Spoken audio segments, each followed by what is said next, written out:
यह वीडियो केवल सामान्य जानकारी के लिए है। कोई भी दवा लेने से पहले डॉक्टर से सलाह अवश्य लें। अगर कोई वीडियो देखकर दवा लेता है तो वह खुद जिम्मेदार होगा। धन्यवाद। तो हेलो दोस्तों, फिर से स्वागत है आपका एक नए वीडियो में। ठीक है, तो मेरे पास काफ़ी सारी कमेंट्स आ रही थी कि सर स्किन से रिलेटेड जो डिजीज़ होती है उनके बारे में आप ज़्यादातर वीडियोस बनाया कीजिए, क्योंकि इनकी जो ट्रीटमेंट होता है ना उसमें ज़्यादा प्रॉब्लम्स आती हैं। ठीक है, तो यहाँ पे जो वीडियो है जो आपको देख के समझ में आ गया होगा, थंबनेल देख के या फिर आपको ये जो टाइटल देख के समझ में आ गया कि बालों में जो डैंड्रफ जो होता था ना उसका जड़ से इलाज आपको कैसे करना है। क्योंकि अभी जो क्या है, सर्दियों का मौसम आने वाला है और जैसे ही जो वेदर चेंज होता है ना, मौसम चेंज होता है, तो उस केस में क्या होता है कि ज़्यादातर अपने को डैंड्रफ की प्रॉब्लम आती है, बालों को झड़ने वाली प्रॉब्लम आती है। तो यहाँ पे आज अपन डैंड्रफ के बारे में बात करेंगे। ठीक है, तो इस समस्या से जैसे कोई मेल हो चाहे फीमेल हो, ठीक है, लड़कियाँ भी इससे ज़्यादा परेशान रहती हैं और जो लड़के होते हैं वो भी इससे बहुत ज़्यादा परेशान रहते हैं। तो किन चीज़ों को क्या क्या सावधानी अपने को बरतनी है जिससे अपन इससे बच सकते हैं, और क्या क्या मेडिकेशंस अपने को लेनी है अगर किसी को हो जाती है प्रॉब्लम, तो क्या क्या चीज़ें आपको अप्लाई करनी है। फालतू की दवाइयाँ आपको बिल्कुल भी नहीं खानी है। जो जो चीज़ें आपको ज़रूरी हैं वही आपको इस वीडियो में बताई जाएंगी, और आपको कैसे अपने बालों की केयर करनी है वो सब भी आज अपन इसमें बात करेंगे। तो बालों में जो डैंड्रफ हो जाता है उसके जड़ से इलाज के बारे में अपन यहाँ पे बात करने वाले हैं।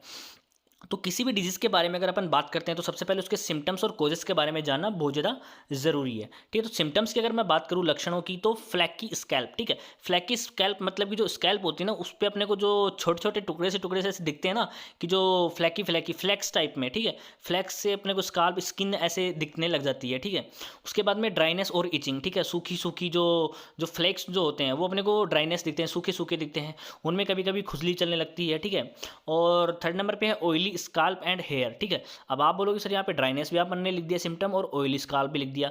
तो कई बार तो क्या होता है, ड्राइनेस की वजह से डैंड्रफ हो जाता है, और कई बार क्या होता है ऑयली एक्सेस ऑयल अगर अपन लगा देते हैं ना, एक्सेस ऑयल अगर अपन बालों में लगा रहे हैं या फिर अपनी स्किन से जो ऑयली स्किन अगर ज़्यादा रह रही है, जिसको सेबोइक डर्मेटाइटिस जिसको बोलते हैं, तो उस वजह से भी डैंड्रफ हो जाते हैं। ठीक है, उसके बाद में है रेडनेस। ठीक है, रेडनेस इचिंग वगैरह हो जाती है। सेंसिटिविटी। ठीक है, अगर कुछ भी हल्का फुल्का अगर उसको हाथ उठ टच करेंगे तो अपने वैसे चुभते हैं चीज़ें। ठीक है, मतलब कि ऐसे चुभन सी होती है, जैसे कांटे से चुभ रहे हो, ऐसे अपने को खुजली सी चलती है। ठीक है, ये सारी प्रॉब्लम्स अपने को देखने को मिलती है बालों में जब डैंड्रफ हो जाता है तो उस केस में। और जो क्लाइमेट चेंज होता है सर्दियों में ये प्रॉब्लम ज़्यादा देखने को मिलती है।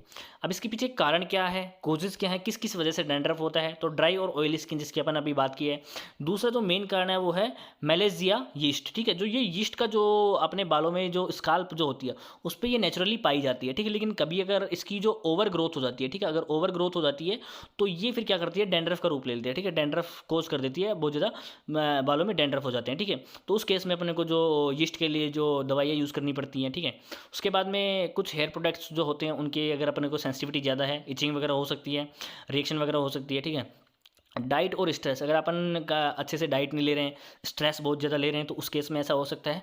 और पुअर हेयर हाइजीन। ठीक है, अपन बालों की अगर अच्छे से देख रेख नहीं करते हैं, ठीक है, टाइम से नहाते नहीं हैं, उनमें अच्छे से अपन ऑयल अप्लाई नहीं करते, अपने को कंघी वंगी नहीं करते, बस ऐसे ही उठ के चल देते हैं, तो उस केस में भी आपको ये प्रॉब्लम्स हो सकती हैं। ठीक है, तो आपको बहुत ज़्यादा केयर करनी चाहिए अपने बालों की इन सब चीज़ों से बचने के लिए। लेकिन अगर किसी को डैंड्रफ हो गया है, आपके पास कोई केस आता है, तो डैंड्रफ के लिए आप उसको क्या क्या देंगे। ठीक है, अपन आज उसके बारे में बात करने वाले हैं, नॉर्मल से और हैवी ट्रीटमेंट के बारे में अपन देखेंगे।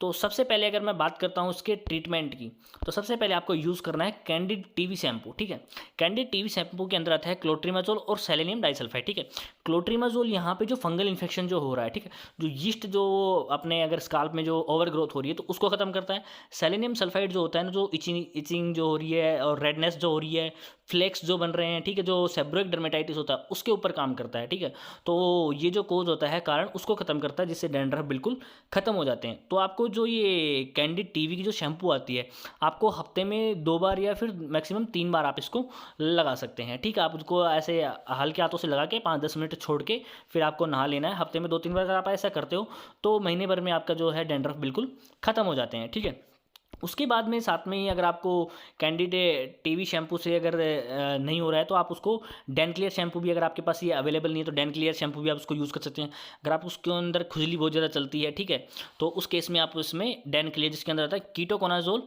जो कि आपको पता है एंटी फंगल ड्रग है, और जो जिंक पायरीथायोन शैम्पू, ठीक है, आप इसको यूज़ कर सकते हैं, जो कि वहाँ पे जो ज़्यादा फ्लैक्स अगर बन गए हैं, आपको इचिंग बहुत ज़्यादा होती है, ठीक है, रेडनेस बहुत ज़्यादा हो रही है, तो डैन क्लियर शैम्पू भी आप उसको में यूज़ कर सकते हैं। तो यहाँ पे आपको दोनों में से एक शैम्पू यूज़ करनी है, तो आप कैंडिड टीवी शैम्पू यूज़ करोगे या फिर आप डैन क्लियर यूज़ करोगे। इसको भी आप वैसे ही 2 से और 3 बार आपको यूज़ करना है 1 वीक में, ठीक है। तो आप इन दोनों में से कोई भी शैम्पू यूज़ कर सकते हो। आपके जो हेयर्स के अंदर जो डैंड्रफ हो रहा है उसको ये बिल्कुल जड़ से ख़त्म कर देंगे, और आपको महीने 2 महीने तक ये यूज़ करना है, उसमें बिल्कुल ख़त्म हो जाता है नॉर्मली, ठीक है।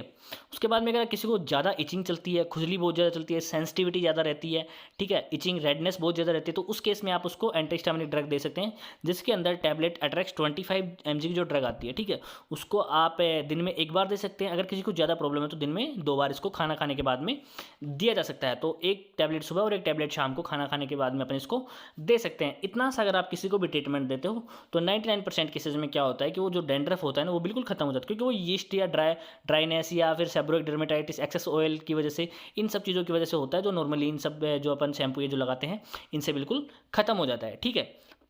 इसके साथ में अपने को बालों की देख रेख करना बहुत ज़्यादा ज़रूरी है। आपको अवॉइड एक्सेस ऑयल, आपको ज़्यादा ऑयल अप्लाई नहीं करना है, ठीक है। मसाज विद वार्म ऑयल, ठीक है, जो वार्म ऑयल होता है उसको आपको दिन हफ्ते में कम से कम 1 बार आप उसको लगाना है, और हल्के हाथों से आप उसको मसाज कर सकते हैं, ठीक है। अवॉइड हार्ड वाटर, ठीक है, हार्ड वाटर मतलब कि जो बोरवेल में जो डायरेक्ट वाटर आता है ना उसको आप अवॉइड कर सकते हैं। आप पानी को गर्म करके फिर ठंडा करके उससे आप नहा सकते हैं, तो इसमें काफ़ी हेल्प मिलती है बालों के डैंड्रफ को ख़त्म करने में। उसके बाद में 4th नंबर पे है अवॉइड डस्ट, ठीक है, आप डस्ट में ज़्यादा नहीं रहेंगे, ठीक है। बालों में अगर ज़्यादा डस्ट हो जाती है ना तो वहाँ पे इन्फेक्शन फैलने का डर ज़्यादा रहता है, ठीक है, यीस्ट का जो ग्रोथ होने के चांसेस बहुत ज़्यादा हो जाते हैं। तो अवॉइड डस्ट, डस्ट को आपको अवॉइड कैसे करना है, जब भी आप अगर बाइक चला रहे हो तो आप हेलमेट यूज़ करें, ठीक है। अगर आप वैसे डर्टी एरिया में रहते हो तो आप बालों में कैप वगैरह यूज़ कर सकते हैं, ठीक है। तो इन सब चीज़ों का आपको ध्यान रखना है। ड्रिंक प्लेंटी ऑफ वाटर, ज़्यादा डिहाइड्रेशन की वजह से भी डैंड्रफ हो जाते हैं बालों में, इसलिए आपको पानी ज़्यादा से ज़्यादा पीना है, ताकि जो बॉडी के अंदर जो अपना हाइड्रेशन जो लेवल है वो बिल्कुल नॉर्मल रहे और ड्राइनेस ज़्यादा ना आए, ठीक है। तो ये इंस्ट्रक्शंस को आपको ध्यान रखना है। जब भी बालों में डैंड्रफ हो जाए तो ट्रीटमेंट के साथ में आपने को इन चीज़ों को भी ध्यान में रखना है, तभी जाके आपका डैंड्रफ बिल्कुल ख़त्म होगा। लेकिन अगर आप कई बार क्या होता है उन दवाइयों से ठीक नहीं हो रहा हो, ठीक है, ज़्यादा इचिंग चल रही है, उनसे ठीक नहीं हो रहा है डैंड्रफ, तो कई बार अपने को जो क्या होता है स्टेरॉइड का भी यूज़ करना पड़ सकता है। तो आप यहाँ पे बेटनोवेट जो लोशन आता है उसको यूज़ कर सकते हैं, ठीक है। हफ्ते में आपको इसको सिर्फ 2 बार लगाना है, ठीक है, उससे ज़्यादा नहीं लगाना है। आप इसको 2 बार लगाएंगे तो आपको 2-3 हफ्तों में ये बिल्कुल ठीक हो जाते हैं, ठीक है। 2-3 हफ्तों से ज़्यादा आप इसको यूज़ नहीं करेंगे, ठीक है। और जो लास्ट ट्रीटमेंट में जो मैंने बताया 1 महीने तक यूज़ करके देखिए, उससे अगर ठीक नहीं हो रहा था फिर आप स्टेरॉइड पे मूव कर सकते हैं, ठीक है। इसको अगर आप लगाएंगे तो 100% आपका खत्म हो जाएगा, ठीक है। अगर आपके पास बेटनोवेट लोशन है वो नहीं है तो आप क्या कर सकते हैं, तो जो फ्लूकोट लोशन जो आता है, ठीक है, इसका काफ़ी अच्छा इफेक्ट देखने को मिलता है। बेटनोवेट लोशन से भी ज़्यादा अच्छा इफेक्ट देखने को मिलता है। तो आप अट्रैक्स टैबलेट के साथ में फ्लूकोट लोशन को यूज़ कर सकते हैं। तो फ्लूकोट लोशन को भी आपको ऐसे यूज़ करना है कि आपको बालों में हफ्ते में 2 या 3 बार आप इसको लगा सकते हैं। टॉपिकली जब आप इसको लगाएंगे तो वहाँ पे जो फंगल इन्फेक्शन है, ठीक है, जो सेबोरिक डर्मेटाइटिस है या फिर जो सेंसिटिविटी है, इचिंग है, ठीक है, या किसी जो अपन जो हेयर प्रोडक्ट यूज़ कर रहे हैं उससे सेंसिटिविटी है, तो वो बिल्कुल खत्म हो जाती है। स्टेरॉइड का आपको पता है वो कैसी भी एलर्जी हो, ठीक है, कैसा भी डैंड्रफ वगैरह हो उसको बिल्कुल खत्म कर देता है। आपको ज़्यादा लंबे टाइम तक इसको यूज़ नहीं करना है, 1 महीने तक आप यूज़ करेंगे तो 100% आपका डैंड्रफ जो है बिल्कुल खत्म हो जाएगा। और खान पीन का आप अच्छे से ध्यान रखेंगे, जो अभी मैंने लास्ट में बताया है, ठीक है। अगर आप इतना करते हो तो 100% आपका डैंड्रफ जो होता है पेशेंट्स को बिल्कुल 100% रिलीफ मिलता है। तो आशा करता हूं कि बालों में जो डैंड्रफ हो जाता है इस स्किन डिजीज के बारे में आपको अच्छे से समझ में आया होगा। लेकिन फिर भी अगर आप किसी को कोई भी इश्यू है, ठीक है, आप इससे रिलेटेड कोई क्वेश्चन पूछना चाहते हो, आप हमें कमेंट में लिख के पूछ सकते हैं। और मैंने कई बार बोला है कि डिस्क्रिप्शन में, चैनल के डिस्क्रिप्शन में मैंने लिंक डाल रखी है टेलीग्राम ग्रुप की, वहाँ पे आप ज्वाइन होकर के हमारे बहुत सारे एक्सपर्ट डॉक्टर हमारे ग्रुप में हैं, तो उनसे आप कोई भी सवाल करेंगे तो हैंड टू हैंड आपको जवाब देखने को मिलता है। और मैं इसकी जो डिस्क्रिप्शन बॉक्स है वहाँ पे भी मैं लिंक डाल दूंगा, तो वहाँ से भी आप ज्वाइन होकर के कोई भी क्वेश्चन हमसे पूछ सकते हैं। तो अगर आपको वीडियो अच्छी लगी हो, अगर आपको हमारी वीडियो बहुत ज़्यादा पसंद आती है तो कृपया लाइक करें और चैनल को सब्सक्राइब करके रखें, क्योंकि हर 1 या 2 दिन में आपको वीडियो मिलती रहती है। आपको हमेशा हमारे से कुछ ना कुछ ज़रूर नया सीखने को मिलेगा। तो धन्यवाद, ये आज की वीडियो में सिर्फ इतना ही। आपको नेक्स्ट वीडियो में मिलेंगे। थैंक यू, धन्यवाद, जय हिंद, जय भारत।